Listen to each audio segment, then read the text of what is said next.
Deməli millət, bura Xocaməndi Düdüçü kəndidir, Düdüçü kəndi. Burada Afiq prorabdır. Sonra Fəqan da göy şirkət müdürüdür. İşlədirlər cəmaati pulu vermirlər, heç kimin pulunu vermirlər. Baş şəxsən o adamlar da pul alamır, onlar da. Heç kim alamır bu kənddə pul. Maşinliklər hamısı yığılıb bu kəndə. Fəqan deyir ki, mən müəlliməm, prezidentəm, şirkət prezidenti. Nə biz verəcəm, qalmaq da burada qalırlar hamı. Orada, hökumətin bunlardan xəbəri yoxdur. Gəlib aparıb soxalar padvala. Cəmaatda dolub, 100 dənə adam işlədilər bu evlərdə.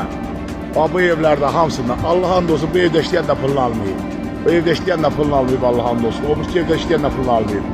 O evlərin heç birində işləyənlər var, orada yevlaq uşaqlar işləyir, pulunu almayıb. Bax, hələ də yatıblar, o evlərdə. Səllamaz uşaqları vardı, aldı, getdi bir zülümdən. Axır bitər. Cəmaatı doluyublar qardaş, vallah billah. Heç kim burada pul alamır bu kətdə.